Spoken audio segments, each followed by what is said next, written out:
To begin with, all the incidents and characters in this story might be fictitious. And any resemblance to you or me might be purely coincidental. The name of the town isn't important. It's the one that's just 28 minutes from the big city. 23 if you catch the morning express. It's on a river, and it's got houses and stores and churches. And a main street. Nothing fancy like Broadway or Market. Just plain Maine. Drug, dry goods, shoes, those horrible little chain stores that breed like rabbits. Also a street for the upper, the exclusive of the town, where the country club set live when they're not at the country club. This is the first Saturday in May, and tonight, the first dinner dance of the country club season. Well, anyway, this house belongs to Brad and Deborah Bishop, two of my dearest friends. Brad bought this house before he went to war. It was Brad who gave me my first black eye and my first kiss. Well, when he came home from the war, he came home with a wife, Deborah.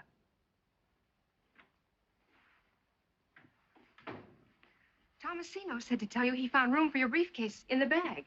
Good for Tomasino. Why'd you have him pack a bag? Because I know these Saturday conferences. They're like Saturday poker games. Don't plan on doing anything Sunday. Strange you're not letting me know when you plan to be away overnight. This is just in case, darling. There's no telling how late it'll be. And I like my own pajamas between me and the sheets in a Turkish bath. You'll phone this afternoon, though, either way, won't you? And leave word, even if I'm not here? Just where might you be when I call if not here? First Saturday in May, remember? Settlement House picnic. That's right, the woman's club thing. Like it? Anything to do with kids, you know that. What are you wearing tonight? I got the one you liked so much in Vogue. But if you're staying in town... What color? Black, like you said. Brad, I don't want to go without you. Darling, it's the first dinner dance of the season. If I only knew you were going to be there. I will be if I can, and if I can't, why should that throw you into a panic? What are you afraid of anyway, Deborah? Good morning, Tomasino. Good morning, Mr. Bishop. I'm not in a panic. Well, then. It's just that suddenly the thought of going to that dance tonight without you...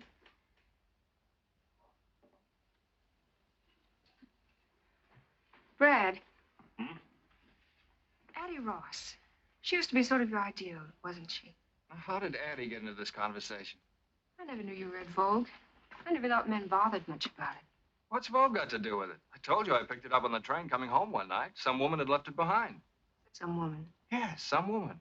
I thumbed through it and saw a dress I thought would look very smart on you. What's wrong with that? Nothing, I guess. Nothing at all. I should hope not. Well, I've got to pick up Rita. You'll phone about tonight, won't you? Told you I would. It just so happens that the dress I bought that you picked out of Vogue that some woman happened to leave on the train is exactly the dress that Addie Ross wore to the concert 2 weeks ago. Hot toast, Mr. Bishop.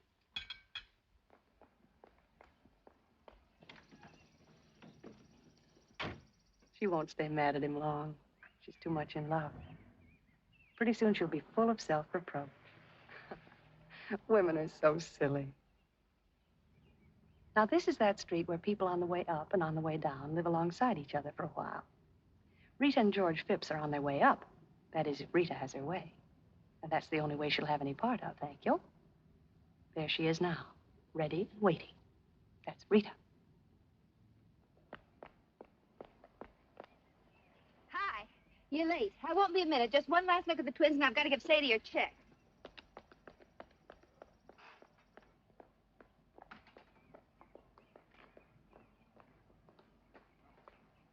On behalf of the underprivileged children in this town, I'd like to thank you overprivileged ladies for sharing your excess privileges with us. There's something odd looking about you today, George. Just that usual two-headed school teacher look. You're all dressed up. Saturday, no school, and you're all dressed up. Just my little old blue serge. First Saturday of trout season, too. Brad says ever since you were big enough to lift the fish. Listen closely. Can you hear the grateful murmur of the trout as they whisper in the brooks and streams? This is what they whisper. Phipps will not fish today. You're cute. But why? Because I've got something better to do. Have a nice day.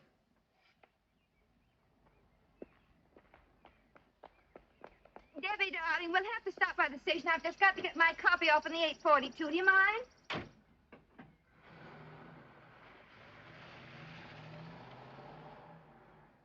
What's George being so mysterious about? I wouldn't know. Seems we're not talking. Oh, I'm sorry. Oh, it's just one of those things. It'll be all right. Why? Was he acting strangely? Not exactly. It was only his not going fishing and being all dressed up. All dressed up? Why, so he is. His blue suit. On Saturday, of all things. And no fishing. The radio hasn't been fixed yet. Oh, and they're just going on the air. Oh, well. Save myself listening to the murder of my little brainchild. Rita, why on earth do you do it? 5 of those radio programs every week up until dawn almost every night. Because each week I receive in return 100 pieces of what Addie Ross calls the most restful shade of green in the world. Unquote. Addie again. Why is it that sooner or later, no matter what we talk about, we wind up talking about Addie Ross? Maybe it's because if you girls didn't talk about me, you just wouldn't talk at all. That's right. I'm Addie. I'm the one they just can't help talking about. My very dearest friends, too. You know, I wonder if she knows how much we do talk about her, and what we say, and how we feel about her. I know. Believe me, I do. And it doesn't matter. It doesn't matter nearly as much as what all of you don't know. Yet.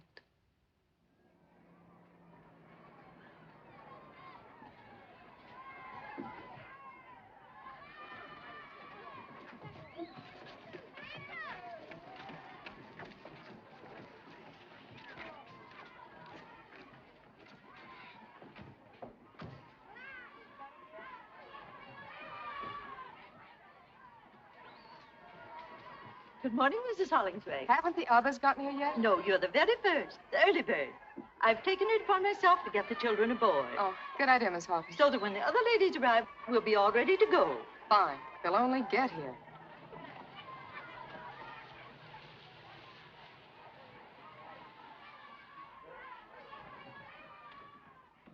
Oh, I'm sorry we're late. Rita had to go by the station. Oh, do you see anyone there you know? Just a husband of mine running like mad. Why? Nobody else? Where's Addie? Weren't you supposed to pick her up? Nothing's happened to her, I hope. Addie Ross left town this morning. Left town? Well, what do you mean left town? She certainly could have told someone, or at least phoned. She's left for good. Well, it must have been something sudden. Some emergency.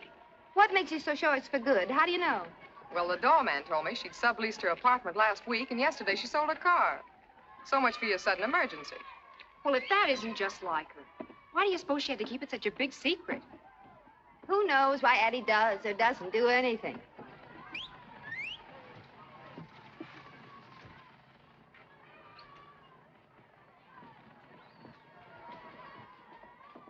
I got a letter for the Mesdames, Bishop, Hollingsway, and Phipps. From the dear departed, I'll bet. Addie's so tactful. She even puts us in alphabetical order. Open it up. No, let's wait. But what? Till we get back.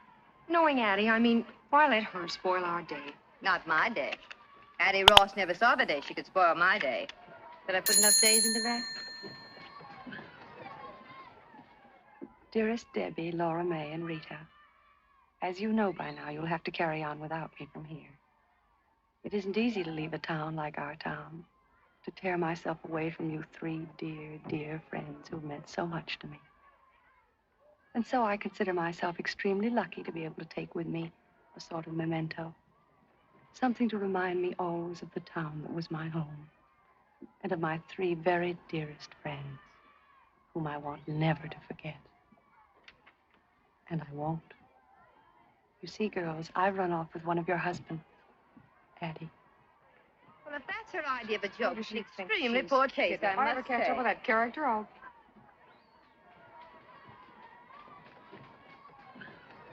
Ladies, may I suggest the captain seems to think, well, he's been rude about it.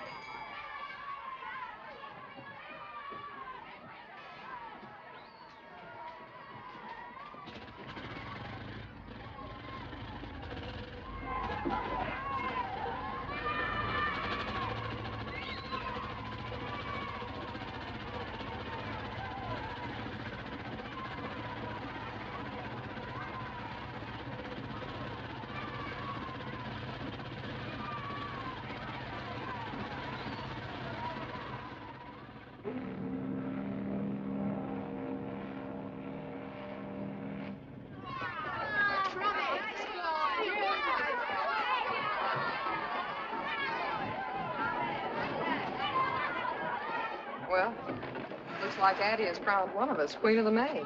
I think it's laughable. Okay, laugh. Ha! Deborah didn't happen to mention why Brad had to go to the city, did she? He hasn't missed a Saturday on that golf course since they got the snow off the greens.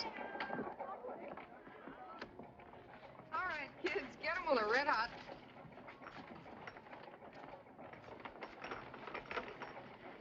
It's going to be a real restful day. Nothing to think about except the picnic and the weenie roast and coming home. Oh, that. Kathleen's going to read us a fairy story. Fairy story. My favorite kind. I grew up on it. Only I wrote my own. May I start now, Mrs. Bishop? If you're ready, Kathleen, of course. Once upon a time, there lived a very poor girl who was very beautiful. She was so beautiful. Do you remember your first night in town? You and Brad, fresh out of the Navy. That was a first Saturday in May, too. Is it Brad? Is it Brad? Is it Brad?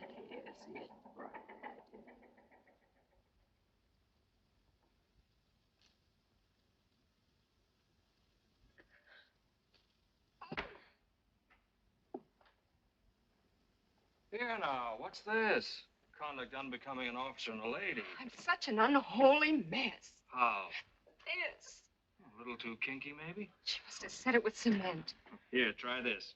It'll take the kink out of a watch spring.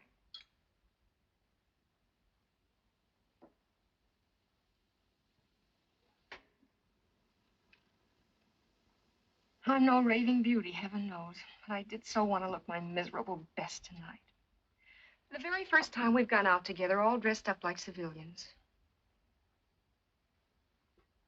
And you would be the one man in the world that looks even better out of uniform than in.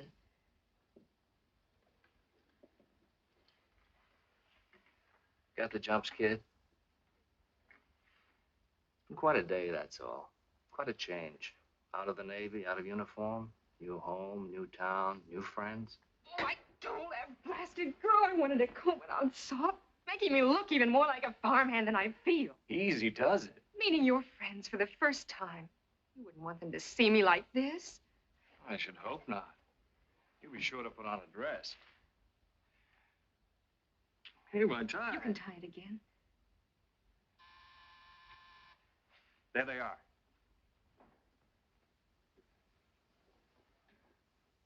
Brad, about my dress, you might not like it. If you're in it, I'll love it. It's my only one, and it's years old, remember? There wasn't time today to get a new one, and even years ago, it wasn't exactly the last word. That was the last word. Hurry up. Which ones are they? I want to have it right. Rita and George Phipps. We all grew up together. He teaches at the high school. They have twins, and she just got a job writing for the radio. Did you like her very much? When you grew up together, I mean? Rita and George were engaged at the age of 5 by swapping beetles. She was never my type. What is your type? Fat, squat little brunettes with mustaches. Get going.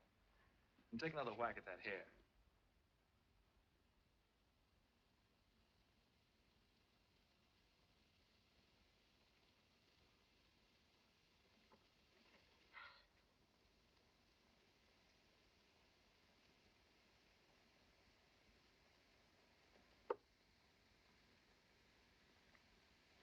The original will be down in person directly. Brad. Hello, Rita. Darling. George. Hello, Brad. You look fine. I feel Good to fine. see you. Say, what's this I hear about twins? You look like a fugitive from a junior prom. Oh, not next to that, I don't. Brad, she's adorable. My personal share of Navy surplus. She certainly doesn't look as if she grew up on a farm. Oh, darling, I'm sure she took the hay out of her mouth while she's being photographed. Don't be funny, dear. What I meant was that from Brad's letter, I imagined all sorts. Well, anyway, just where on Fifth Avenue was this farm she came from? It's like music to hear you two pick at each other. Oh, we've declared an armistice for tonight out of respect for your battle fatigue. Fine. Well, here it is again, the first Saturday night in May. And here we are. You two, Porter and Laura May, we'll all be together again, just the way it used to be. Well, not exactly as it used to be. It seems there's been a change in one of the characters. Yeah. Not exactly the same old six. Tell me, how is Addie?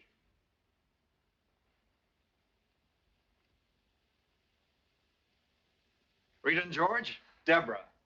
Debbie, Rita and George Pips. They were with me the day I swallowed my first worm, and I hope will be there when I swallow my last. That's the most disgusting introduction I ever heard. Hello, Deborah. Welcome. Thank you. How do you do, Deborah? How do you do? Well, the occasion calls for a drink. A quick one, because we're late. We've been admiring your photograph. Yeah, it's a very flattering one. Maybe it's the uniform. For some reason or other, I always seem to be wearing a full beard in photographs. You know, even in snapshots as a child. Give me a hand, George. Excuse me.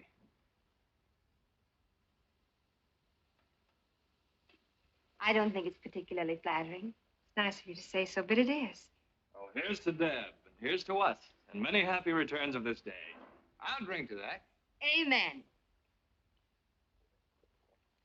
Now, if I can remember my way to the club. Oh, before we go, I have to call the house and see if the sitters showed up. It's Sadie's night out. Oh, why not call from upstairs? I have to get my bag anyway. Good idea. Now, don't make a tribal ceremony out of it, girls. We're late now. George and I'll get the car and wait outside. Remember, we'll be waiting outside. Ready, George? Oh. Oh, they finally put a traffic light at that dip on Orchard Avenue. Yeah? The mayor cracked his upper plate there last Christmas. All the doors and windows are locked. Don't worry about them. What? Certainly not. They're old enough to do that by themselves. We'll be at the country club. Fine. Night. Something wrong? No. The bugle sounds. I think I've got a sick headache and can't go.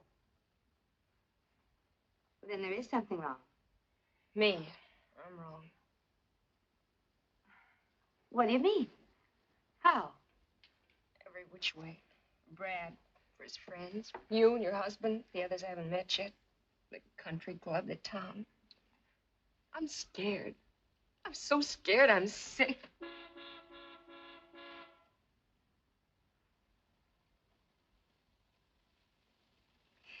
Isn't there a night baseball game or something you children can listen to on the radio? What's going on up there?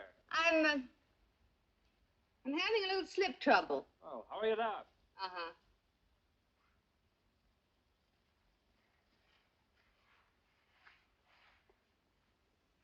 Looks like somebody had a lot of martinis. I did. What are you so scared of? It's worse than my first night in the waves. And I'd never been away from home before up to then. But we were all in the same spot. Everything was happening to all of us for the first time. And here you're the only new girl, is that it? Look, you're Brad's wife and our friend. We want you here and we've waited for you. Now, why shouldn't that make you feel safe and secure instead of being scared? Can't be safe and secure by just telling yourself to feel it. Unless maybe you've got twins and a job of your own and grown up with your husband and friends. Oh, I'm sorry. I didn't mean that. Blame it on the martinis. You know, counting ice water, we could squeeze 2 more out of this shaker. Oh, no. No. I've had more tonight than all the rest of my life put together. What was it like at home? Or should I mind my own business? Ever read in the picture magazines about Farmer so-and-so and his model farm, kitchen, and life? Well, it wasn't us or anybody we knew. Papa just get through paying for the thresher and time to start paying on the new separator. Till I was 13, a bus took me 3 miles that way to grammar school. Till I was 17, another bus took me 11 miles that way to high school. And after that, I stayed home. Till one day, I took a bus 58 miles that way to join the Navy and see the world. And meet Bradbury Bishop. And fall in love and marry Bradbury Bishop. Why not? Why not, I said to myself. I was quite a girl in the Navy, head of my class. Hooray for me. Pretty cute in that uniform. That uniform. It's the great leveler. You couldn't tell me from Vassar or Smith or Long Island. I was a girl in the picture on the piano. That isn't me. This is me. What do you people talk about? Years of growing up together, thousands of first names and private memories. How do I fit in? Running a house, making friends, filling the day. Mrs. Bradbury Bishop, what's she like? Fun to be with, smart as a whip, pretty too. No wonder Brad Bishop married her, the lucky stiff. Rita, look at me. Look at my mail order dress that's 4 years old and awful even then. What am I going to do? As if that really matters. You must think we're an awful bunch of snobs. Aren't you underestimating us a little bit and Brad even more? You know, it's just possible he knew what he wanted and you had it. And if you had it, you've still got it. Oh, I should thank you for the kind words. I can't hear you. Sit up. I said thank you for the kind words. You're welcome. Now, about the dress. Haven't you anything else? Only uniforms. Oh. Well, stand up. The flowers must go. Flowers must go. Have you any scissors?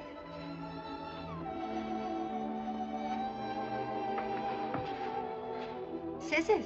Oh. I'll get the ones in the sleeves. You tackle the big one on the middle. Careful now. Careful now.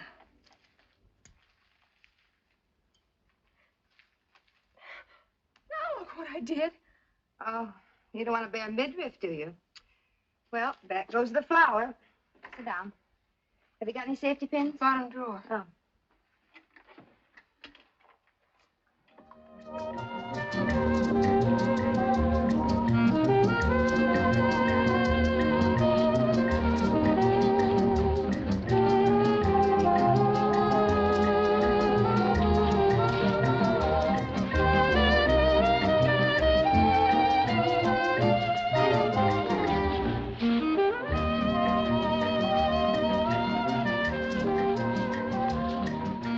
Wine?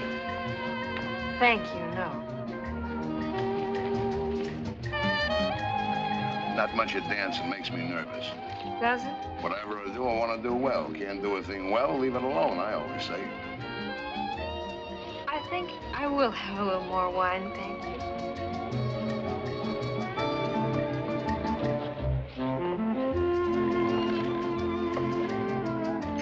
Thank you very much. Especially the rumba. Gotta have Spanish blood or something, like my wife.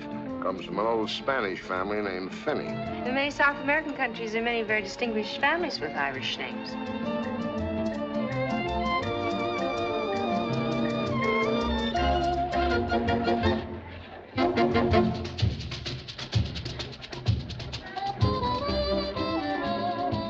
Laura May looks good with Brad, looks like class. But it's him, not her. Was she dancing with a tramp, she'd look like a tramp. Got no class of her own.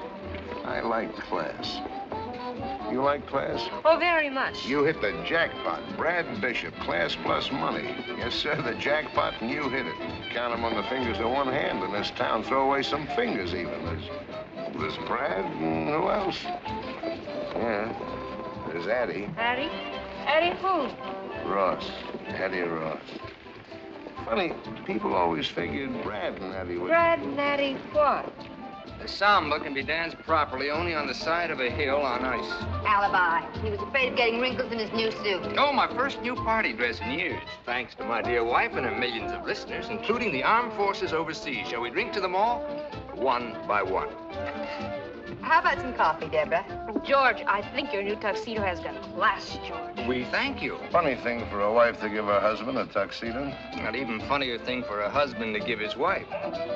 Come on, Deborah, while the coffee's nice and You're hot. so funny, George. Still don't think a woman ought to buy clothes for a man. I think it's about time they start. Contrary to nature. Oh, tell us about nature, Porter. It's a man's world, yeah. See something you want, go after it and get it. That's nature. It's why we're made strong and women weak. Strong conquer, provide for the weak. That's what a man's for. Teach our kids more of that to be more men. And more war. Leave my kids out. But those standards don't apply to me, Porter, because in this man's world, I'm not a man. I'm a school teacher. Your dance is over. I knew we'd get around to that. All right, school teachers ought to get paid more. And what happens if they're not? How does a school teacher provide for the weak? How does he pay the rent? With the plays and poems of Shakespeare? Have you been shooting off your big mouth again? You just shut up till it's time to dance again. And let me tell you about nature making men strong. Einstein couldn't kick a football across this dance floor, but he changed the shape of the universe. Now, take it easy, everybody. This is getting a little out of hand. You never know what he'll come up with when he starts knocking on that brandy bottle. You shut up. You just shut up. Isn't this fun, Deborah? We're old pals, you know, buddy. It's just one big happy family. Why, Brad. Not me, but it's a good idea. With the compliments of Mrs. Addie Ross. Oh, Porter, you were saying something about her and Brad. Addie. John, where is Mrs. Ross? I don't believe she's arrived yet, Mr. Bishop. That's Addie for you. Always the right thing at the right time. Thoughtful and generous. Generous to a fault. To a fault. That's Addie. Who is Mr. Ross? Mr. Ross took a powder about 5 years ago. No such thing. She gave him the heave-ho. He went out for a paper one night and never came back. Porter says Addie Ross has got class. And he knows class, like I know navigation. You stick to your guns, Porter. It shows a healthy instinct. You may call it class, but what Addie has is taste. I can buy taste. Addie's got class. Taste and discrimination. Women usually get them out of magazines, but they're part of Addie's natural equipment. Also fog lights, white sidewalls, and a heater. Isn't it fun, Deborah, when the boys all agree on Addie Ross and George Washington, nobody else? You girls put your noses back in the joint. I want to propose a toast. First half of the glass to Deborah. Welcome home, darling. Amen, Hey. baby. And the rest to our absentee hostess, Addie. Perfect.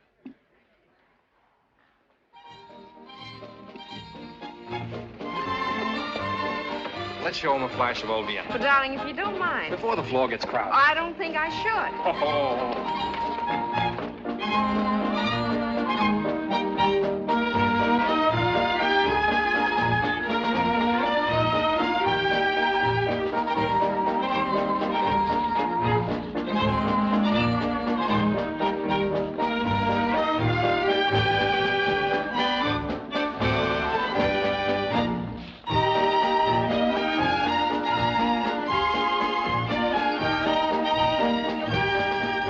Let's get into this, George.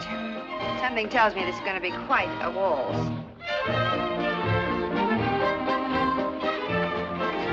Brad. Having fun? Brad, listen. Hold on, baby.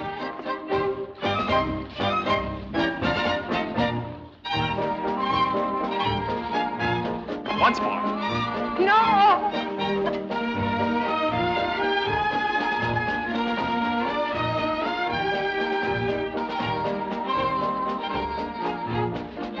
Deborah, what on earth have you done to yourself? Brad, let me handle this. Pardon my fingers.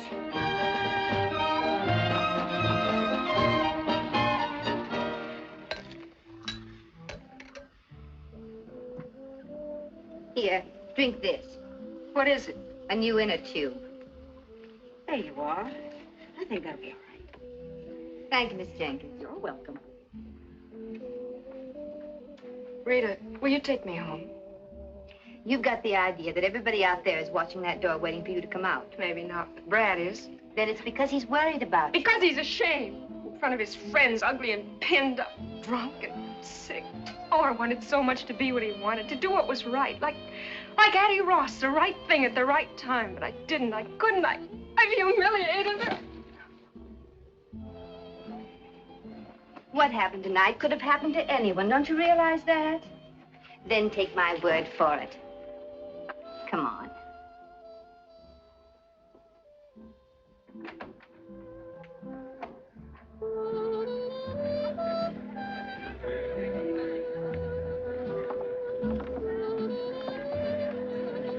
But there's Brad. Well. I see Addie got here after all. Is it Brad? Is it Brad? Is it Brad?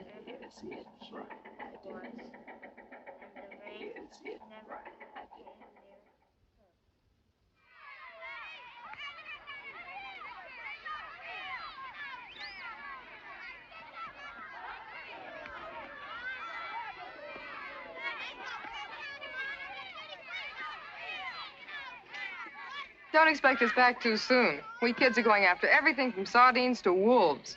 You'll have no trouble finding wolves, honey.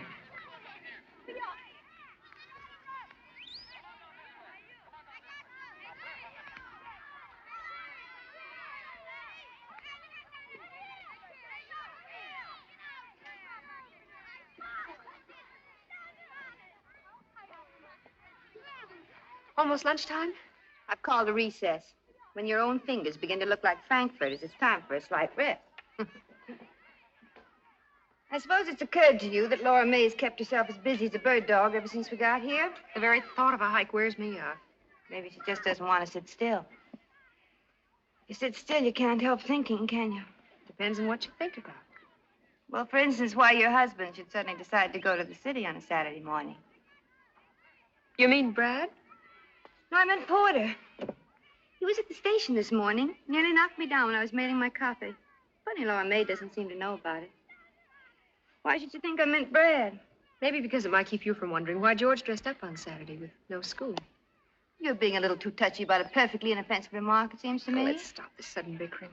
We're beginning to behave like some movie about a woman's prison. Not a bad comparison at that. Cigarette? Thanks.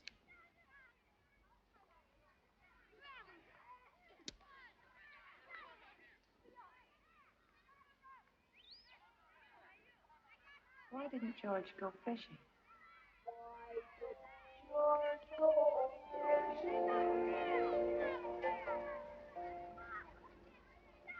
Why the blue suit?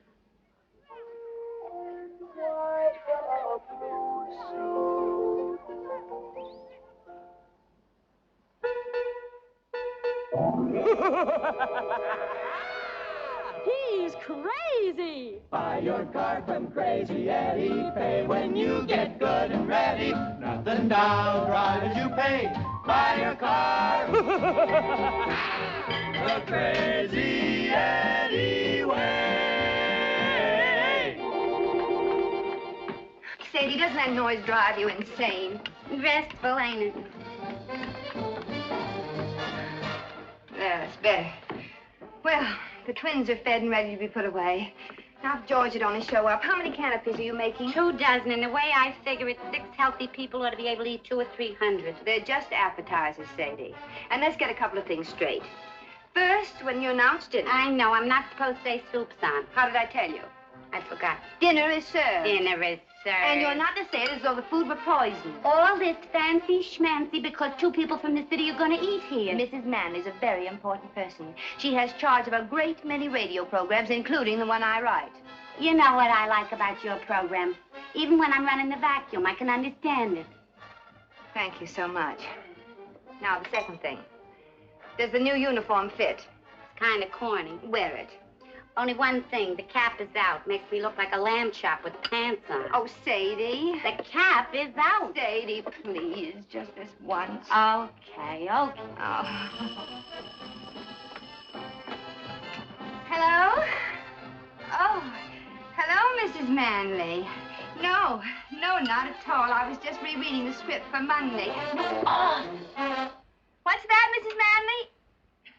Yes, it's a good connection. About the script. Oh. Well, I'll just have to make the revisions tonight, that's all. What? Oh, no, Mrs. Manley, you've just got to come.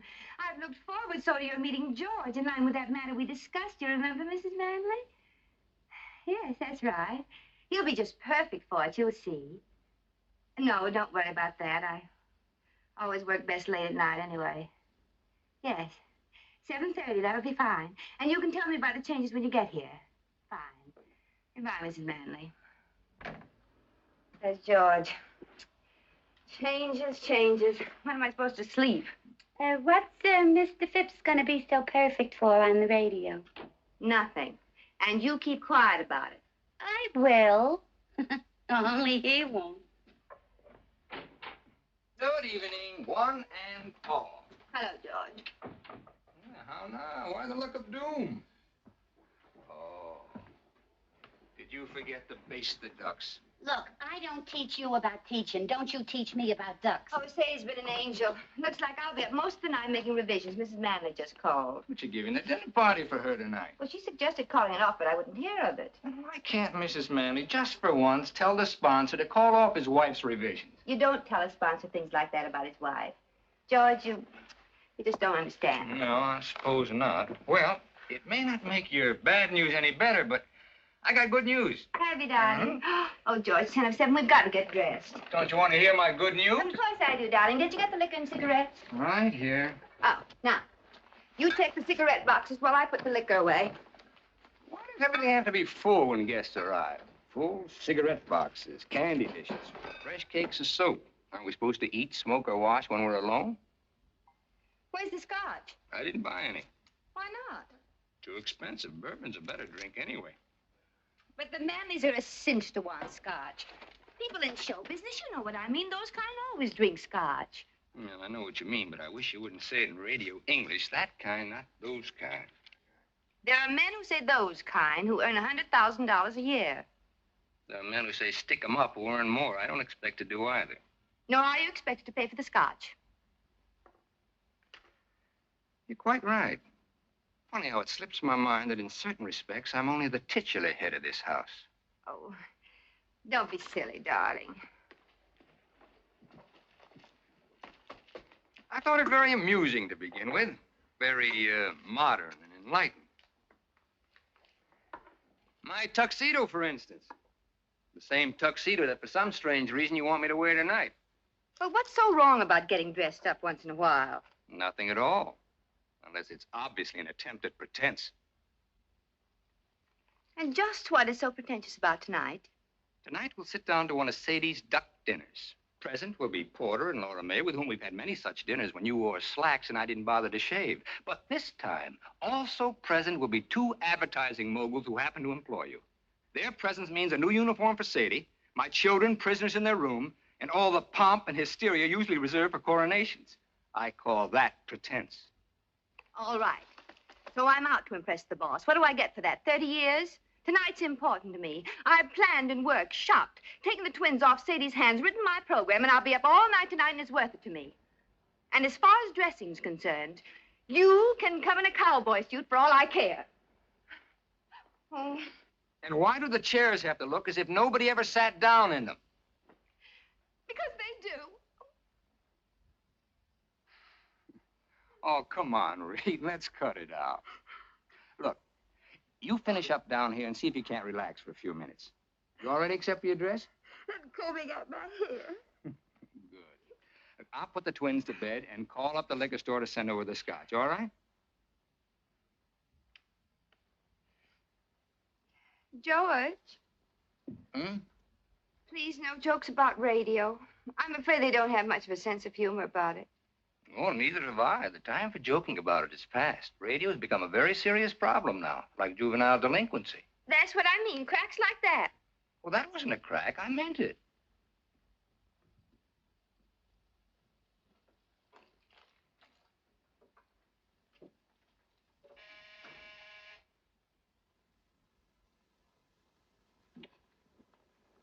George!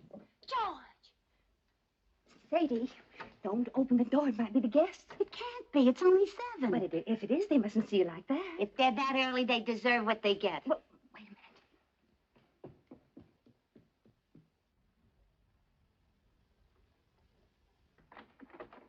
a minute. Hiya, Sadie. Hi, Leo. Well, Mr. Phipps. Mr. Phipps. Yeah. Sure smells good. Wish I could say the same for you. For Mr. Phipps. Looks like a present. A present? A present? What's up? Wasn't sure I heard you call. It's for you. For me?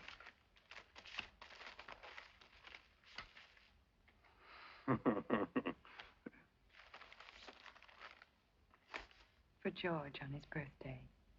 If music be the food of love, play on. Eddie. Well, I'll be... The Brahms. The concerto in B flat. Oh, it's a recording made in Vienna before the war. But how'd she find it? George. Hmm? It's your birthday today. I know. I just plumb forgot. Well, don't worry about it. I'm not much for birthdays. Yes, you are. You're very much for birthdays. Well, this time you had a lot on your mind. Even so. Happy birthday, George. Happy birthday, George. What a memory that girl's got. Almost a year since we talked about it. I'm going to play for the Twins right now.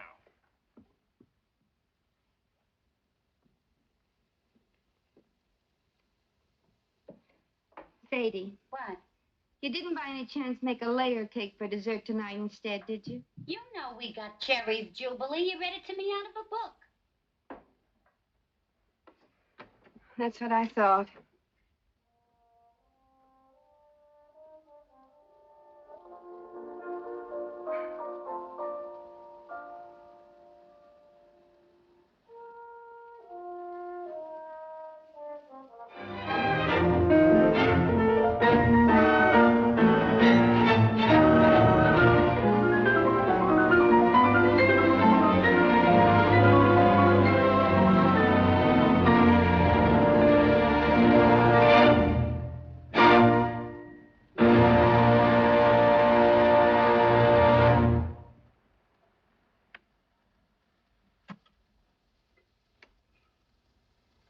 Sometimes I don't think we appreciate the miracle of the phonograph.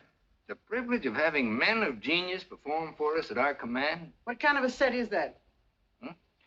Oh, it's no particular make, Mrs. Manley. One of my students put that together for me. If I were you, I'd stick to the established trademarks, a pure tone, say, or a sonobel. Pure tone, sonobel. I thought that sounded all right, didn't you, Porter? Mine plays 24 records, different sizes. Mix them up any way you like. Radio gets china, clear as a bell, also television. Except there's no television to get. We're too far away. Only television set in town. Like playing tennis without a ball. What do you want me to do about it? Build you a personal broadcasting station? You don't need a station. Just yell a little louder. Mrs. Manley, are you sure I can't get you a drink? A cocktail, maybe, or scotch? Never touch it. Alcohol, that is, in any form. Oh. And Mr. Manley? He doesn't either. Well, coming from show business, you might say, I always imagine those kind took a nip now and then. Wouldn't be keeping faith with our clients. Most respected trademarks in the American home.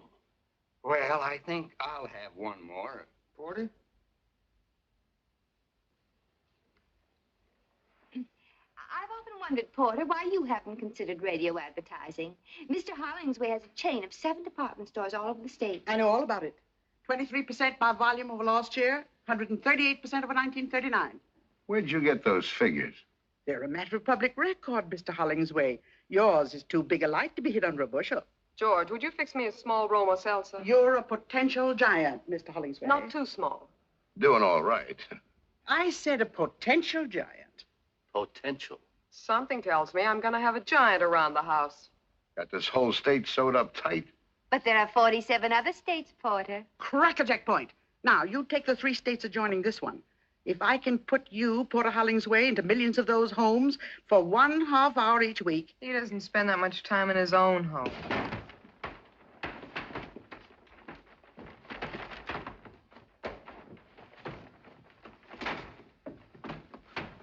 Excuse me. I told you the screen was a crummy idea. Soup's on. Thank you, Sadie. Mrs. Manley? All right.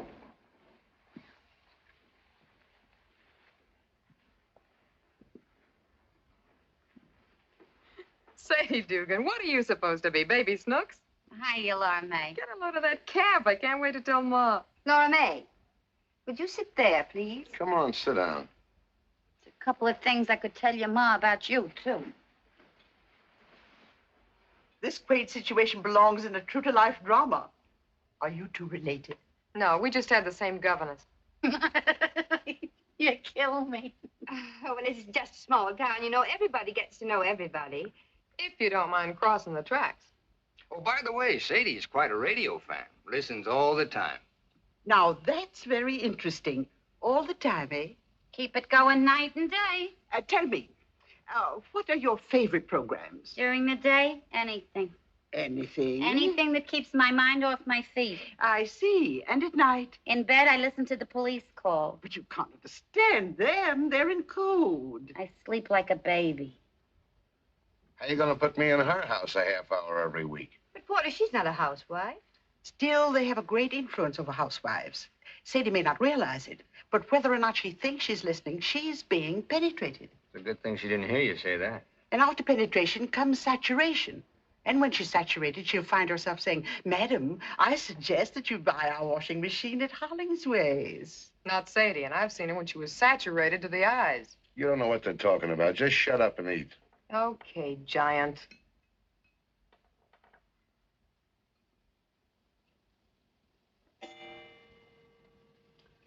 It's 8:30. I can't miss Brenda. Excuse me, please. Where is she? Radio. Confessions of Brenda Brown. One of ours.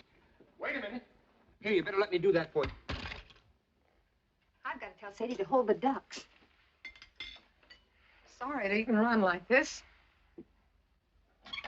So sorry. I won't say it doesn't matter because it does. Euclid Street, Wilkes-Barre, Pennsylvania. She writes, "What a thrill it was to hear my little girl say, Mother, it's such fun to have you read to us now that you use baby breath. so be sure you don't offend. Be double sure with baby breath." Oh, we missed most of the commercial. Shucks, and that's the best part, too.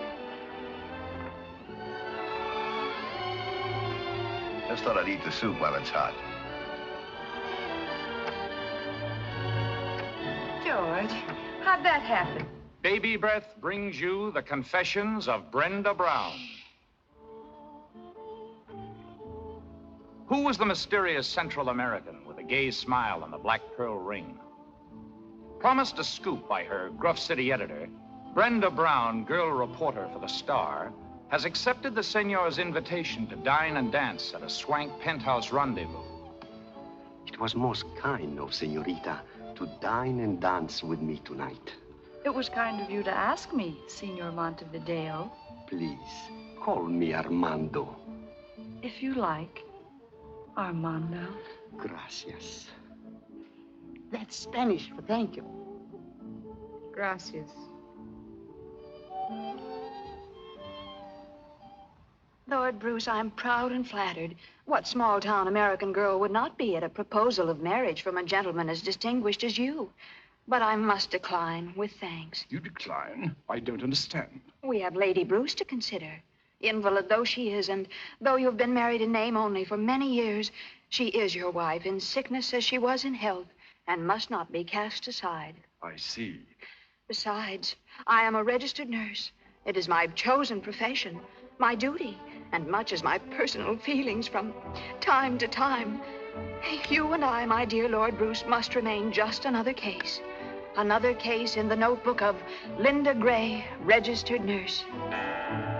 Listen next week for another chapter in this amazing human document. Linda Gray is brought to you by Protecto, product of the Duro Enamel Company. Remember, one thin coat of Protecto after bathing guarantees... This is the Allied Broadcasting Company.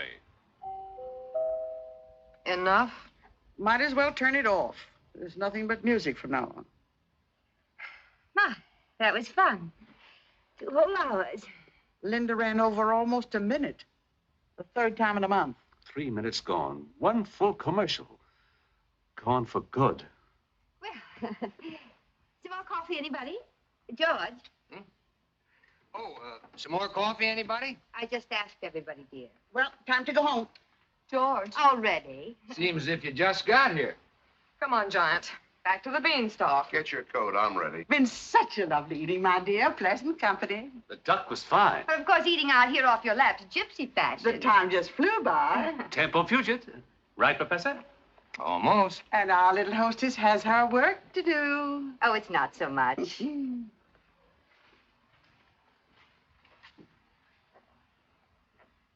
Perhaps we can drive out and have lunch with you one day soon, Mr. Hollingsway.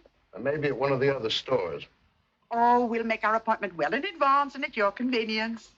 You're gonna be a giant. Relax and enjoy it. I hope you listen conscientiously, my dear, particularly to Linda Gray. You can learn a great deal about writing. Yes, they are well written, aren't they? Why, they're perfection.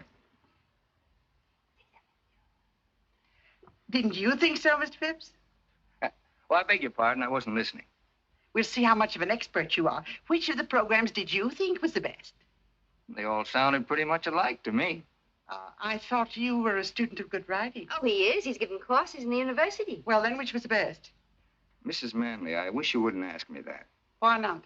Because it's a question I don't want to answer. Oh, go ahead, dear. I'm sure your opinion is a very valuable one. If you're sure you want me to. Well, not if you feel you shouldn't. Stating it as kindly as I can, Mrs. Manley, none of that bilge has the remotest connection with good writing. Do you realize that Linda Gray has been written for 8 years, no summer layoff, by Myrtle Tippett? Who? You can't be much of an authority, Mr. Phipps, if you don't know Myrtle Tippett. Linda Gray has made her an immortal, and she's only 32. Well, Keats, Shelley, and Marlowe beat her by a couple of years anyway. They were immortal before they were 30. Classroom stuff. Radio writing is the literature of today, the literature of the masses. And heaven help the masses. But it just serves a different purpose, that's all. The purpose of radio writing, as far as I can see, is to prove to the masses that a deodorant can bring happiness, a mouthwash guarantee success, and a laxative attract romance. Well, take it easy, George. Let him alone. He'll run longer than Linda Gray. Don't think, says the radio, and we'll pay you for it. Can't spell cat? Too bad. But a yacht and $1 million to the gentleman for being in our audience tonight. Worry, says the radio.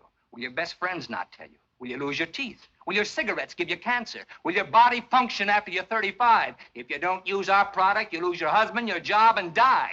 Use our product and we'll make you rich. We'll make you famous. That's just about enough, George. Don't let it upset you, my dear. Don't you feel badly? Bad, not badly. You feel badly this way. I have more confidence than ever in your understanding of domestic problems. Look, I got my coat on and I catch cold easy. Easily, not easy. We're leaving now, Mr. Hollingsway. Good night again, my dear. Good night. And of course you understand that under the circumstances, your little project is quite impossible. Of course.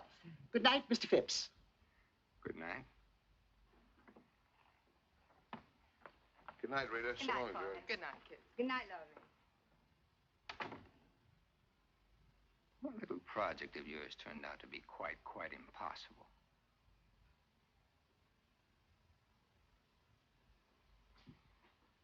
I'll take care of tidying up. You better start your revisions. It's all right. I'm sorry about this. I know how much it means to you. Well, it couldn't be helped, I guess. Oh, George, it would have been so simple to say something non-committal. Not for 3 hours it isn't. I held back all night. Anyway, she doesn't blame you for it. Didn't she tell you not to feel badly? I wasn't thinking of myself. Well, then what can she do to me? Report me as being un-American? Radio's like a religion to those people. When you attack it, you attack their faith. And once they feel you're against them, they're off of you for life. There's no making it up. Why should I want to make it up?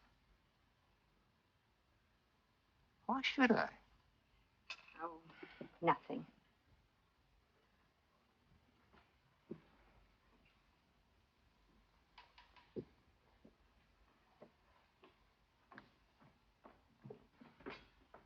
You know, this is getting to be like a good mystery story where you think you got the murder picked out and it turns out to be somebody else. For just a minute, I had your little project tied up with Porter. But now the clues seem to point to me. In some weird, unimaginable way, I was to prove irresistible to Mrs. Manley tonight. I was to impress her and win her favor. Isn't that so? But why? To what purpose? Well, if you must know, their editor is leaving, and I thought you'd be perfect for the job. It pays $175 a week to start.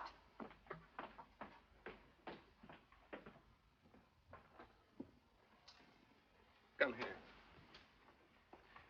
Sit down for a minute. Look, Reed, let's put aside my nausea at the idea of working for the Manleys. Let's put aside my personal likes and dislikes. They're not important. I'm willing to admit that to a majority of my fellow citizens, I'm a slightly comic figure, an educated man. Nobody's asking you not to be. Think of the good you could do. Maybe raise the standards. On commercial radio? What's the phrase? Wait for your laugh? I'm a school teacher. That's even worse than being an intellectual. School teachers are not only comic, they're often cold and hungry in this richest land on earth. And thousands are quitting every year to take jobs that pay them a decent living. That is unhappily true. Then why not you? Because I can't think of myself doing anything else. What would happen, do you think, if we all quit? Who'd teach the kids? Who'd open their minds and hearts to the real glories of the human spirit, past and present? Who'd help them along to the future? Radio sponsors? Comic strips? At that, I've been luckier than most. Even without what you earn, I've managed to keep our heads above water. It's quite a strain over a period of time with the water lapping at your chin. And that's where you've been a great help. You've made it a lot easier for both of us. I'll admit it has upset my male ego from time to time. And your overdeveloped sense of taste and discrimination, which is apparently equaled only by that of Addie Ross. Let's try to keep Addie out of this one. I am fed up with taste and discrimination. You're not making sense. I'm fed up with your nobility and wisdom and superiority, and your contempt for me and everything I try to do. You're talking nonsense. Everything I say is nonsense. It's all this work. You're overtired. You do too much. Well, you suggest I stop doing this moronic radio trash with which I pay most of your bills? Now, calm down. And where do I go back to? Washing, scrubbing, ironing, and a life of taste and discrimination? I'm fed up with Addie Ross. What's it all about, really? If music be the food of love, play on. Give me excess of it, that surfeiting the appetite may sicken and so die. From Twelfth Night by Mr. Shakespeare, which Addie and I played in high school. I thought it was a very clever note. And there was more to it than a childhood memory. Yes, there was, but we won't go into that right now. We're going to get a few things straightened out once and for all. Sit down. Yes, Professor. Sit down. 7 years ago, I made the most perfect marriage ever devised by man, heaven, or radio. My wife was an independent, understanding woman. We thought the same thing about everything, from baseball to Brahms. In those 7 years, I was never contemptuous of you. I was proud. But when that drooling pap began to change you, when your independence turned to fear, when I watched you snivel and grovel around those 2 walking commercials, I didn't like it. And I don't like it. I don't want to be married to Linda Gray, Brenda Brown, or even Myrtle Tippett. I want my own wife back.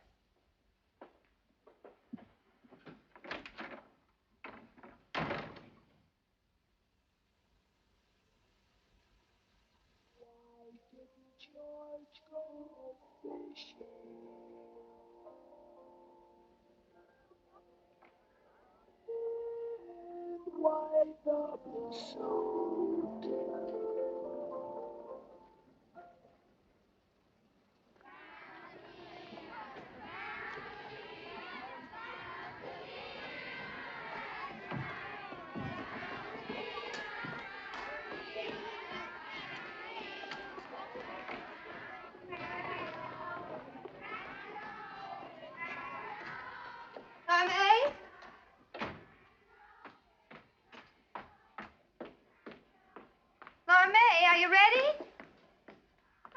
Oh. My. All that running, hiking, and baseball, your feet must be ready to drop off. I've covered more ground in Porter's store from the notions counter, just back and forth to the water cooler. How's it feel, Laura May? Porter spreading out on a national scale, going to be a big merchant prince. How's it supposed to feel? No more small towns for Porter. He'll be after the big cities now. He'll be after, what is it he always calls it? Class. Look, why don't I save you a lot of trouble and tell you what you want to know? And you can tell Debbie, and that'll keep you busy till I'm dressed. I don't know whether Porter ran off with Addie, but get this, I don't care. I've got everything I want. For instance? Sometime we'll spend a week at the old Fenny mansion down by the tracks, and I'll go into detail. Right now, I better get dressed. You know what? I think you're worried. I think you're just as worried as the rest of us. I've got everything I want.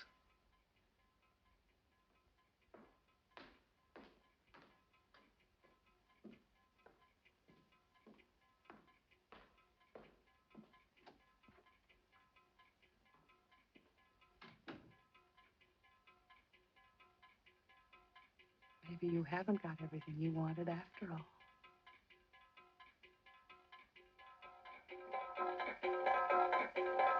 Maybe you haven't got everything that you wanted after all.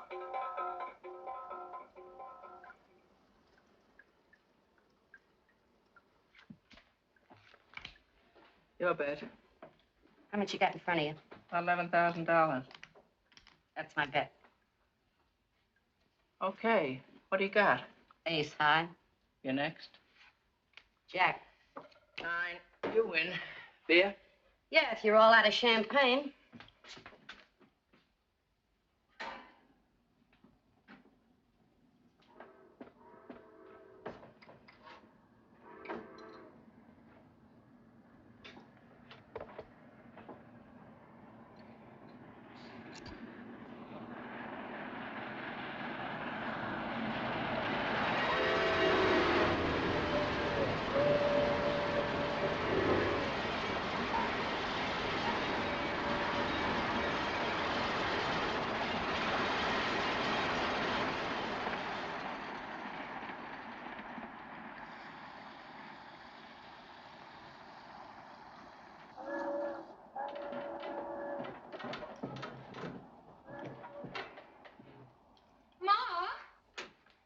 Because she's going out with Mr. Porter Hollingsway, does she have to stay in the bathroom for almost an hour? You oughtn't to run around like that. You'll get consumption. Laura May, leave your sister get in the bathroom. After all, I've got a date, too.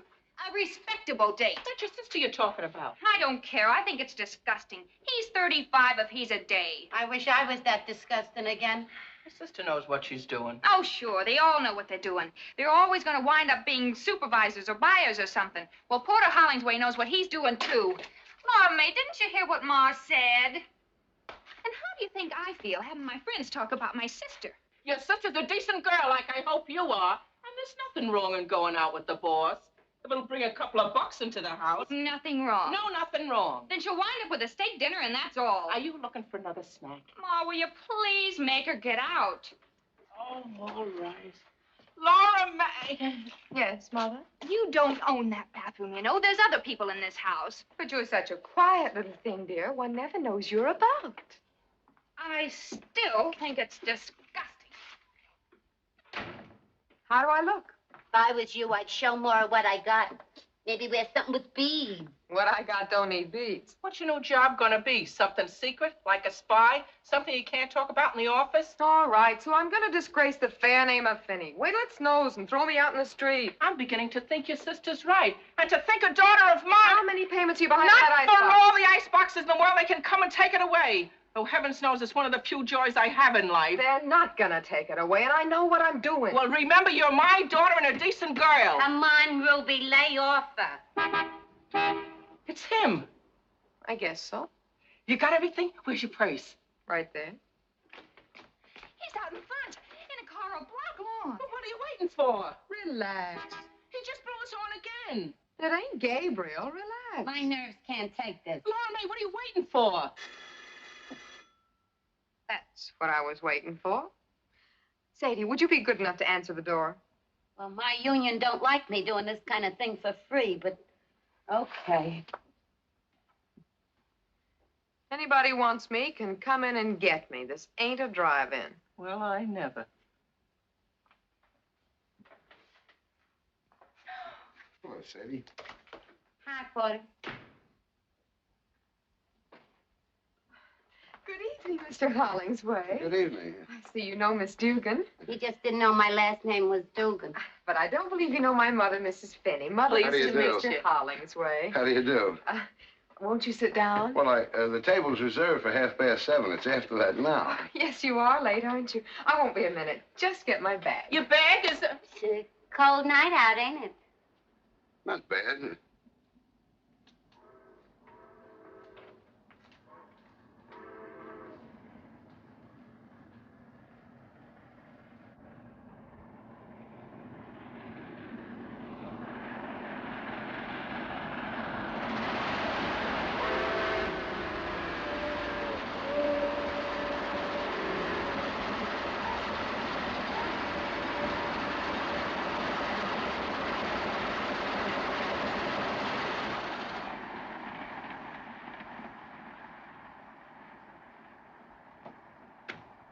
One of mine, right? Uh-huh. Giant size with a super freeze box, right? Uh-huh. How long you had it? How long they been on the market? A couple of years. Yeah, that was one of the first. Uh-huh.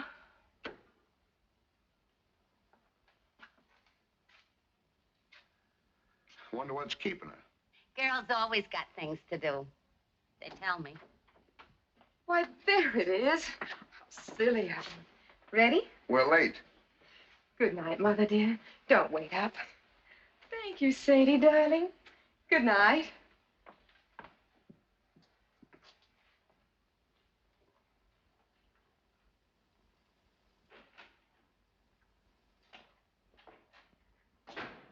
Thank you, Sadie, darling. Good night, Mother dear. And don't wait up. If a daughter of mine ever really talked like that, I'd cut her tongue out.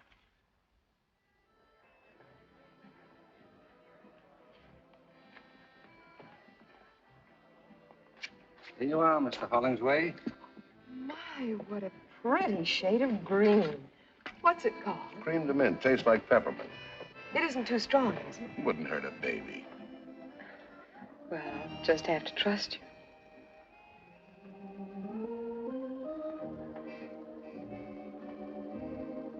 It's good. Oh, my.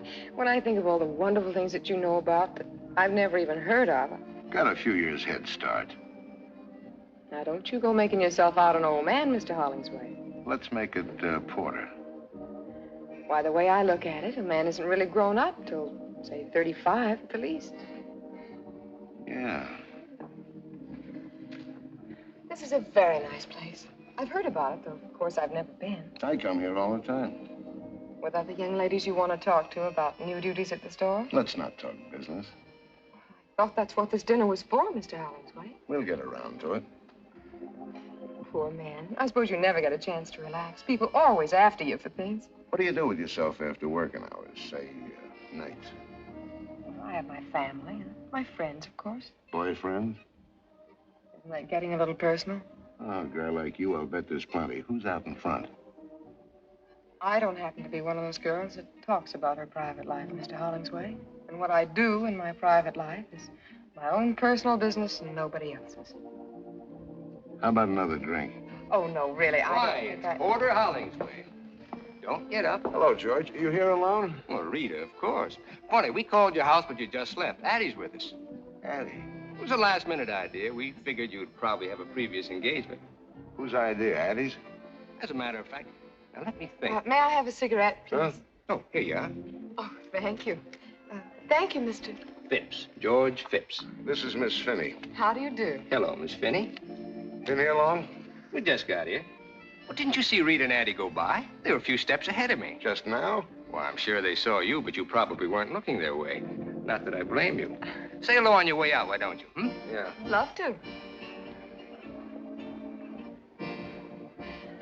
You have such nice friends. He's a school teacher. He hasn't got a dime. Oh. You were saying something about another drink.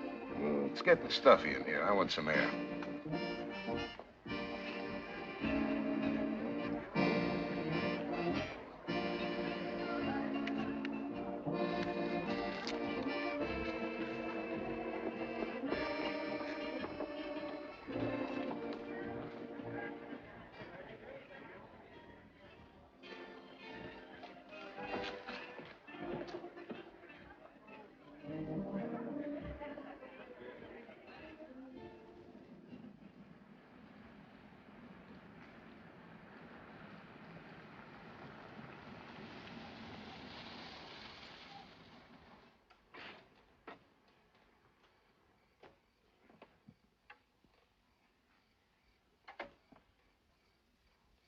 Weren't you out of cigarettes back there? Didn't you ask George for one? Did I? You're smart. Thanks. Plenty smart. We going to talk about business now? Let's look at the view for a while. Miss Lipke's leaving next week. Yeah, And if Miss Goldberg moves up, you'll need a new assistant supervisor. like flies around honey. You and your boyfriend. Thought we settled that. I want to talk about it some more. What makes you so interested in my boyfriend? What do you think? Which is the ashtray?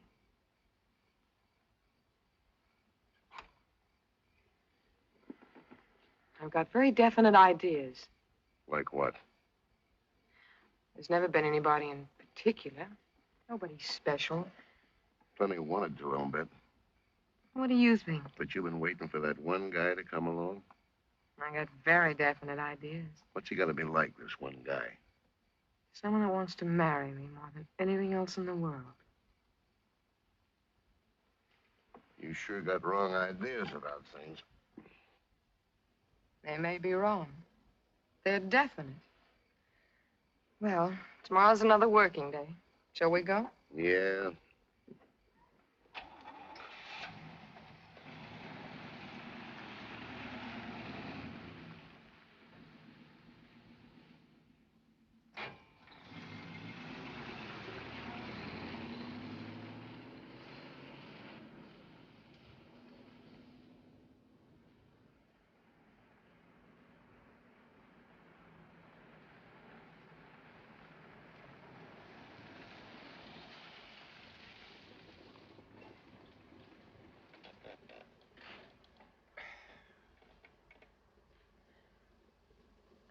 Well, home again. I want to thank you for a lovely evening, Mr. Hollingsway. That's all right.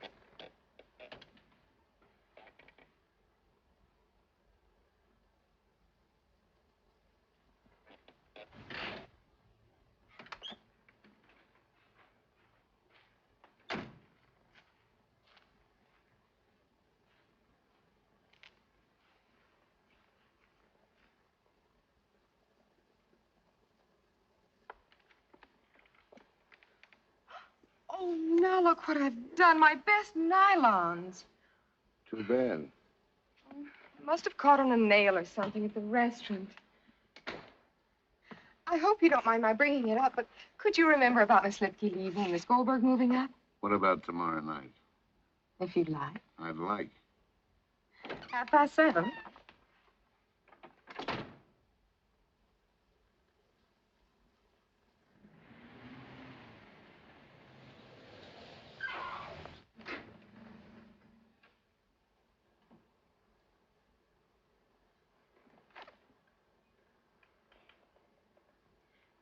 Thank you again, Mr. Hollingsway, for the lovely nylons. It wasn't really necessary. Forget it. Before we say goodbye, I'd like to tell you that your friendship has meant a great deal to me, and our evenings together. They've been wonderful. And I'm just sorry that... Well, goodbye. Goodbye.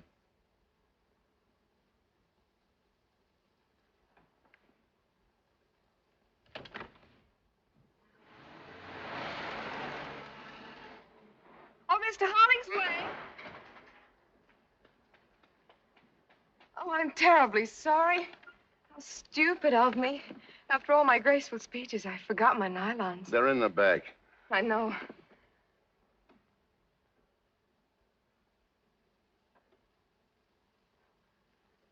Good night again.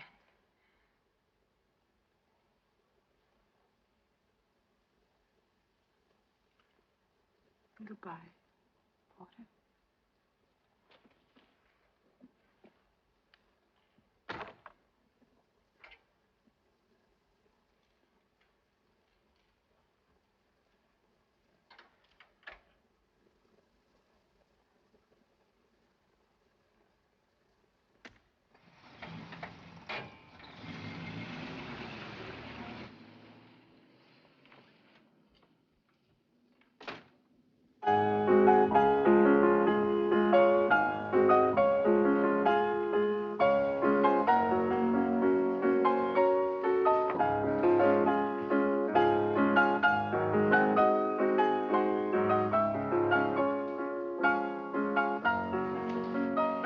That's all. Yes, sir. It's gonna be a white Christmas.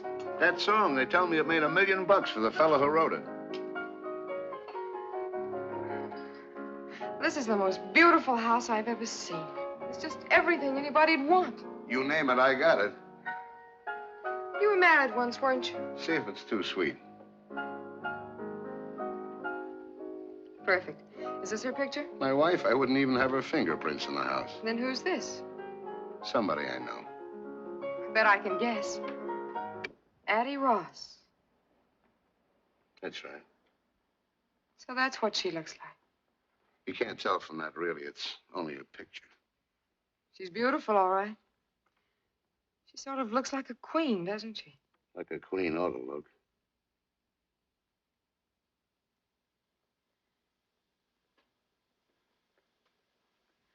I imagine you must be very good friends. I helped her with some investments. She gave me this last Christmas. Almost a year ago. Yeah. Just never bothered to put it away, I guess.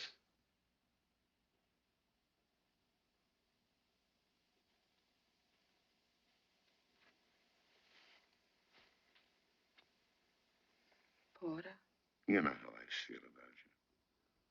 how?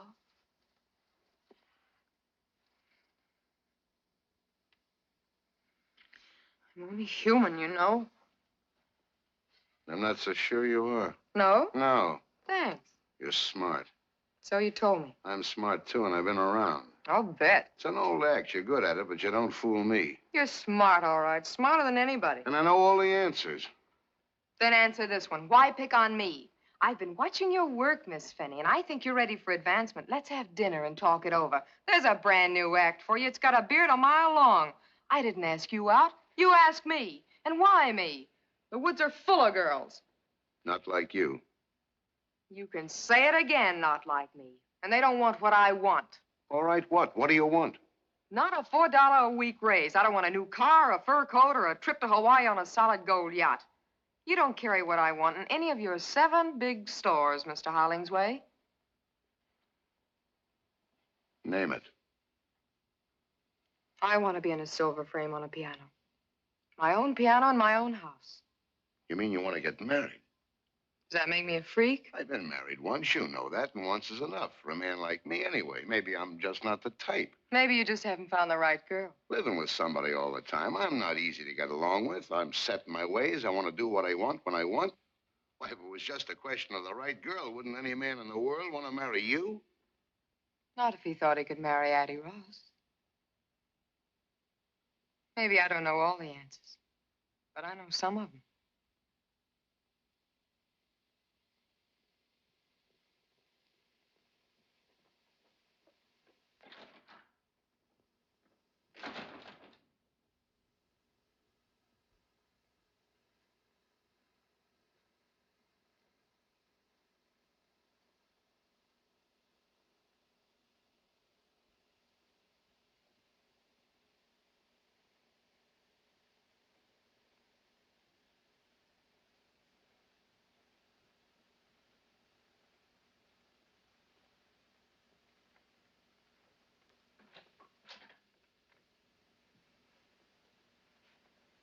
It's late.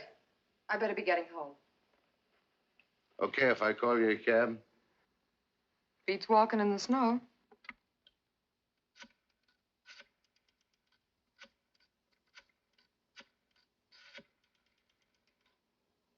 This is Porter Hollingsway. How long before you can get a cab over to my house? Okay, hustle it along. And say, put the charge on my account. Yeah. Just a minute. Sounds like you keep the cabs pretty busy with this kind of thing. The reason I keep an account is because I do a lot of business with them, store business. Well, don't get mad. You just keep needling me. I'd insist upon paying for that cab myself, but I'm in no spot to be proud. From tomorrow on, I count the pennies. What's tomorrow? The day I start looking for a new job. I'm not going to fire you. I'm going to quit. What do you want to do that for? That's a silly question, coming from a man who knows all the answers. None of the others quit. Why should I? Is that it? Don't let it worry you, Porter. Maybe it's just a new twist in the same old act. There's the cab. I'll take you to the door. You stay where you are. This time it's goodbye and no kidding. Maybe you're right, Porter. Maybe I'm a fool. Maybe you're the biggest fool in the world.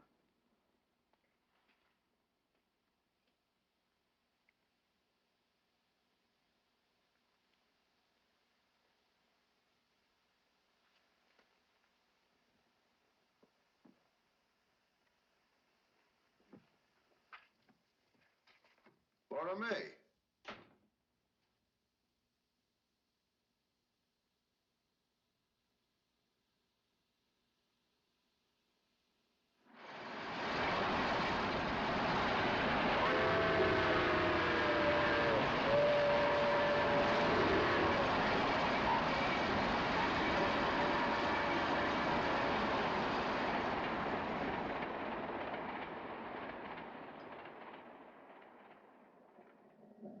Happy New Year. Happy New Year. Will you stand still? Oh, this dress ain't my type at all. For one thing, it's too high in the front. If my best dress ain't good enough for you, you can get out of it right now. Just don't give me that big sacrifice routine. You'd wear it yourself if you had someplace to go. Okay, that does it. Take it off. It was Ma's idea for me to wear it, not yours. It's still my dress, and you got 30 seconds to get out of it. Just because it's New Year's Eve and you haven't even got a You're date. gonna look awful silly running around this kitchen stark naked. Ma! 10 seconds to go. Just because you got Porter Hollingsway mad at you. 5 seconds. Ma! Can't we have some peace in this house even on New Year's Eve? You got it mixed up with Christmas. New Year's Eve is when people go back to killing each other. Which reminds me, I gotta go to work. That's a fine way to see the New Year end, serving up champagne for Mrs. Addie Ross and friends. It beats sitting alone with a glass of stale beer. Forget it, Sadie. I didn't mean it the way it sounded. I know. Tell you what, comes midnight, I'll slip Porter Hollingsway a Mickey. Don't bother. It's a pleasure. Night, kid. Happy New Year, Sadie. Is he going to be at the Addie Ross party? That's what the invite says. She's expecting the pleasure of his company. How do you know? Listen, when they hire Sadie Dugan for a waitress, they submit a guest list. And Laura May could have been there, too. Stop picking on her. Who's picking on her? You and Babe. You stop it and make Babe stop it, too. Of all the time to quit a job just before Christmas with all the bills due and 5 months due on the icebox. Ruby Finney, you gotta make up your mind whether you want your kids happy or your icebox paid up. Oh, not for all the iceboxes in the world. Relax. Have a good time tonight at the bingo party. Gee, I wish you were going to be there. Happy New Year, Ruby. Happy New Year, Sadie.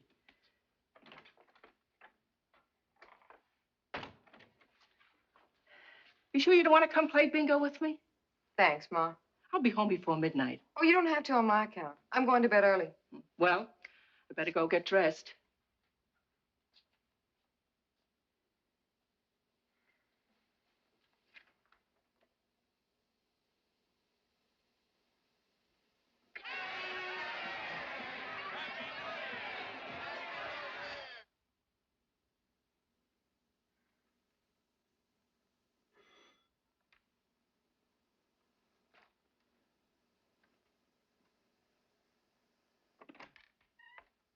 Hi, Laura May. Hi, Nick. Babe ready yet? Unless she's beat her brains out with a powder puff. Sit down. Give me a cigarette, huh? Sure. Hey, how come you ain't dressed up for New Year's Eve? I am. I'm going to a fancy dress ball. Yeah? As what? A queen. A queen? A queen in a silver frame. I don't get it. I'll go see what's keeping Babe.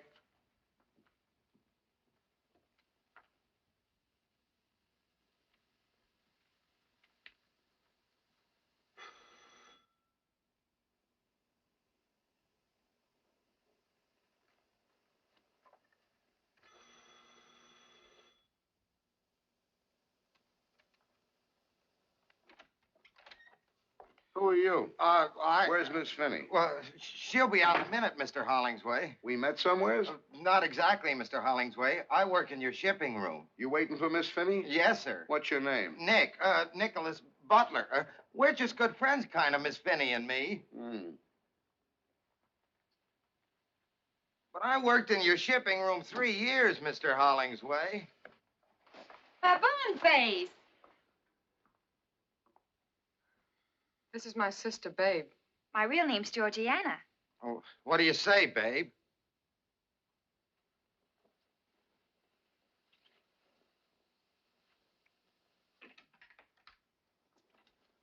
Happy New Year, Mr. Hollingsway.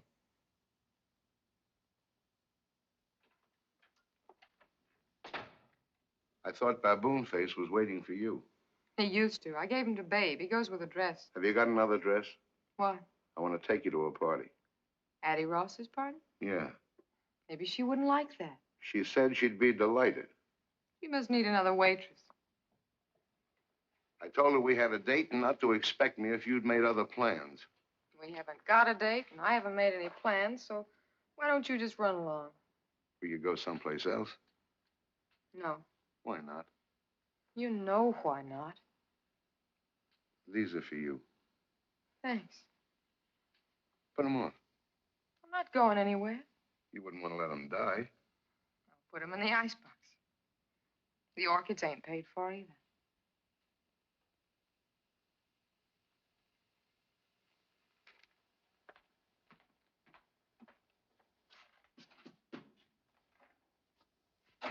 May, I can't take it anymore. I thought we decided to leave it alone. It's worse not seeing you, when you're here. Maybe I ought to leave town. Wondering about you, who you're with, who you're looking at, who you're kissing, who... Easy now. I can't sleep nights thinking about you. So what? What do I do about it?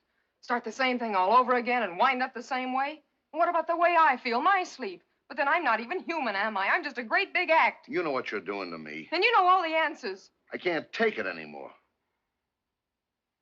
Oh, what's the use, Porter? Tell Addie Ross it's a cook's night out, and I had to stay home with the icebox.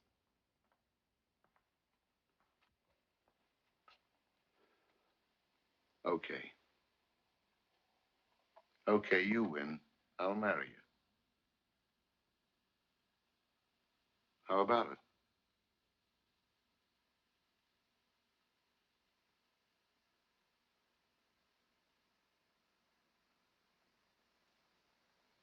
Thanks. For nothing. Now, what kind of an answer is that? I don't know. Just felt like it, that's all. We'll do all right, kid. We're starting out where it takes most marriages years to get. Out in the open, no jokers. You'll see. You've made a good deal, Laura May. Laura May, honey, if you want me, I'll be over at the Callahans playing. Happy New Year, Ma. We're gonna get married. Bingo.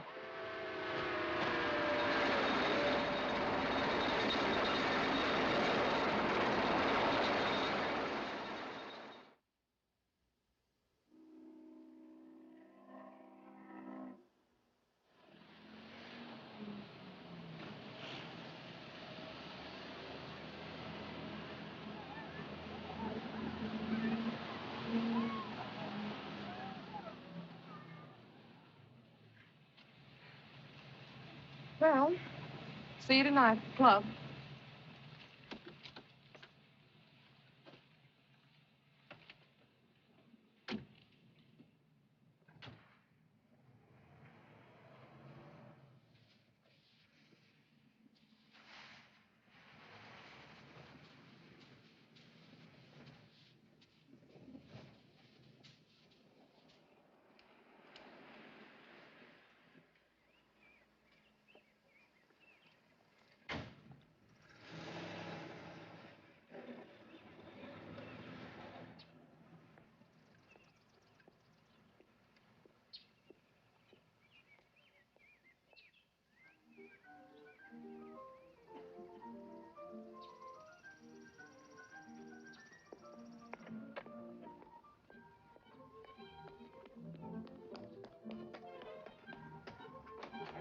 George?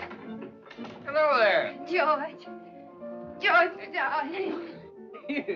What brings this on? Oh, George, I've got to know something. There's something I'll just die if I don't know right away. Oh, wait till I turn No, over. no, don't.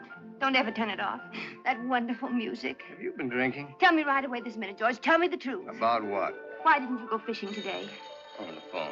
And you never dress up when there's no school. Why the blue suit today? Well, now, there's a little story connected with that. Mrs. Phipps, you want it on the telephone. It's her. Who? Who's this? The one with the husband. Mrs. Manley. Oh, tell her I'm not in. She called you twice this afternoon. Not if you don't want me to. Talk to her. Hello? Hello, Mrs. Manley. Yes, so I hear. I wasn't home. Turn it up. I see. Now, look, Mrs. Manley. That woman doesn't change the cheese her husband manufactures. Why should she change what I write? No, I'm sorry. I said I'm sorry. I will not work tonight. Because, Mrs. Manley, my husband doesn't like me to work on weekends.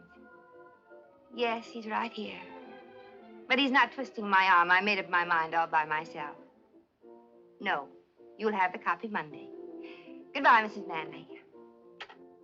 Peace, it's wonderful. Answer my questions. Well, that night, the night of the big wind, I came home with the news. You were preoccupied, so after a couple of tries, I decided to skip it. It was just that the High School Dramatic Society decided to do 12th night and asked me to direct it. The first rehearsal was today, and I thought my blue suit was more appropriate than a pair of wading boots. And Addie knew about it. Which accounts for if music be the food of love, play on. And on and on.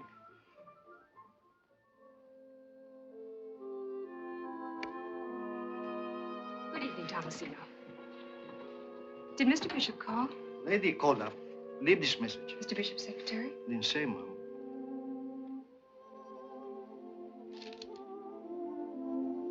Mr. Bishop called to say he is very sorry. He will not be home tonight.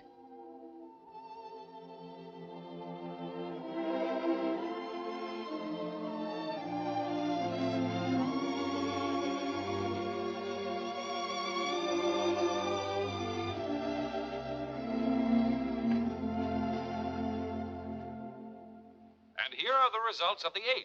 The winner, number 7, Hoop Skirt. Second, number 3, Penny Wise. Third, number 6, Pound Foolish. Hoop Skirt paid 16. You ought to use a walkie-talkie. It don't make so much noise. That was the last race. Sadie's right. That track's crooked. It isn't a track. It's the horses. They fix things up amongst themselves. How come Porter's so late tonight? Want a drink? Some of that green peppermint stuff. Cream de mint. I can't stand it. Never could. I love it. 7:30. He's never been this late. Ma, Porter may not be home at all. You mean tonight? Any night. I think he's gone away for good. Somebody else? I don't believe it. I do. Porter would never leave you for good, and not for another woman. Why not? Because he's in love with you. What? Because he's just plain crazy in love with you. Are you out of your mind? I thought I heard soft voices in here. Hello, Porter. What's the fight about this time? Furs, jewelry, or cash? My children and me never fight. Fix me a drink, will you? I'm tired. And the reason we never fight being, my children know that I know what I'm talking about. Maybe your father, Joe Finney, wasn't exactly a saint. May he rest in peace. But I learned about men from him.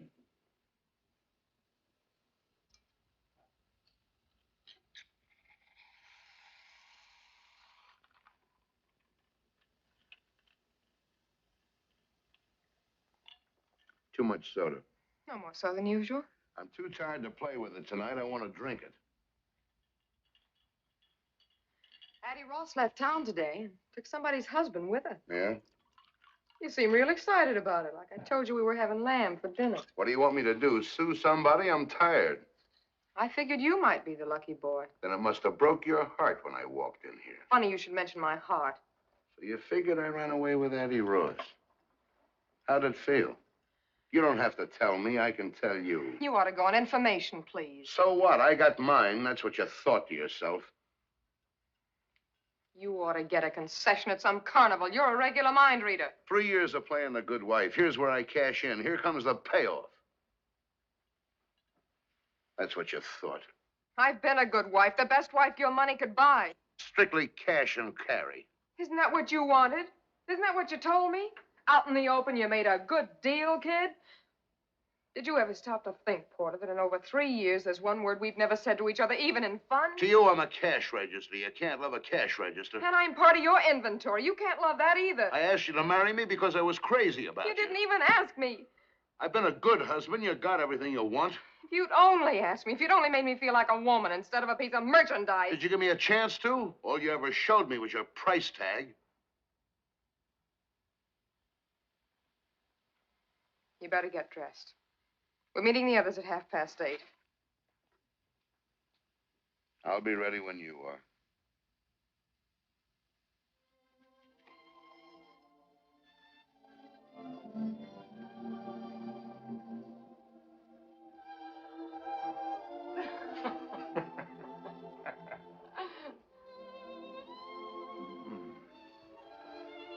She walks in beauty like the night. Hello, George. Of cloudless climes and starry skies. And all that's good of dark. You're the most dreamy thing I've ever hated at sight. Thanks so much. How are the martinis? Very high and dry. Let me bring you up to date. No, thanks. Not drinking? Not at the moment. So how long a wait do you suppose before Brad comes sliding down the banister? A rough idea. He's not here. What do you mean he's not here? Brad's not here. There was a message when I got home saying he wouldn't be back tonight. Well, perhaps you'd rather not go without him. Why not? Well, Then how about having just one with us before we leave? Thanks. I feel fine just as I am. or a tiny one for medicinal purposes against the night air, huh? She doesn't want one, George. Well, then, shall we?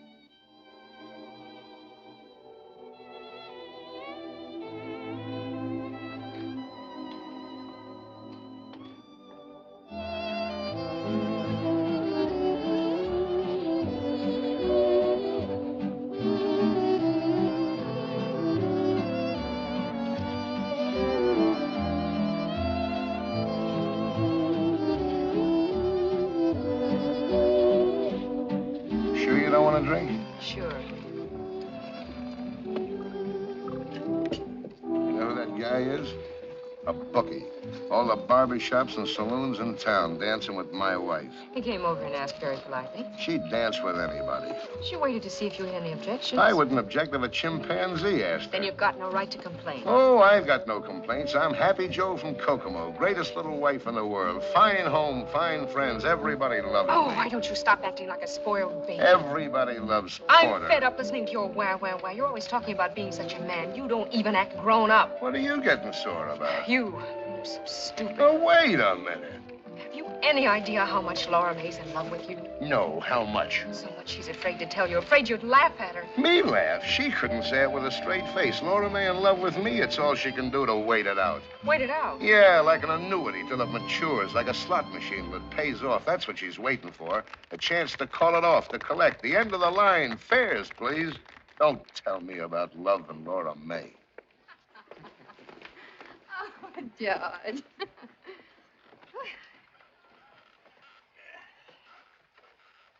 There's a fine, relaxed atmosphere at this table, as if there were a body hidden under it. I'm sorry. Oh, I was only kidding. What was it you called Addie down at the pier? The dear departed? Well, maybe that's who's under the table. Only it's Brad. Deborah, why are you letting all this nice cold champagne fizz itself to death? It sounds like one of your quotations, Professor. Can you give me something fitting for the occasion? Well, why not make up your own? It's more fun.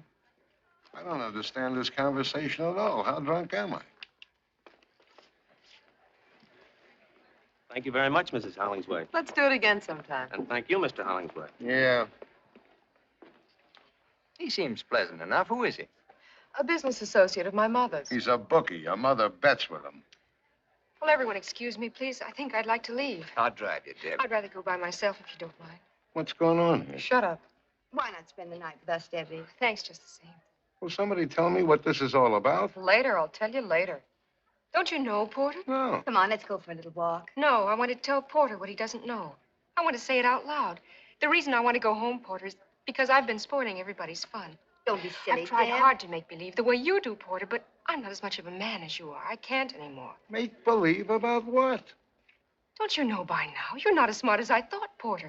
Do you want it in so many words? Deborah. All right, then. My husband has run away with Addie Ross.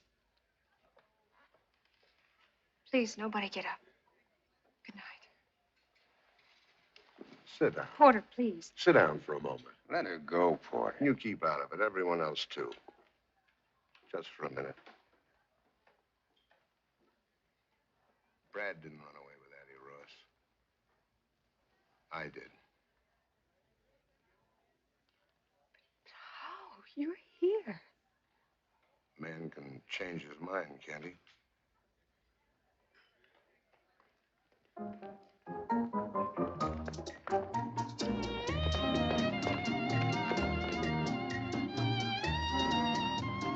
Porter, you're quite a guy. Thanks. She'd have known in the morning anyway. She'll had a tough night. She's just a kid. Dance with me, George. Rita, do you mind just another minute? Okay, you got it. They all heard me say I ran away with another woman. You've got everything you need. You can take me for everything you'll ever want. Like always, Porter, when you start knocking on that brandy bottle, you'll come up with anything. I guess I stopped listening. Because if you said something, I just didn't hear it.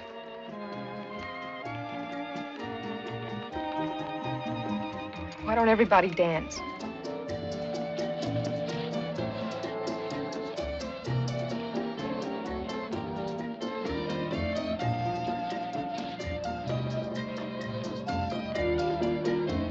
Laura May.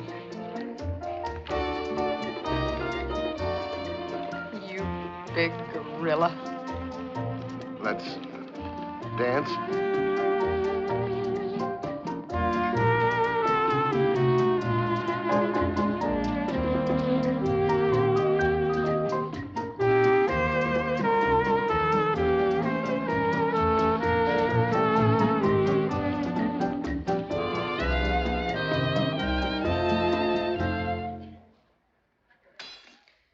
Hi-ho.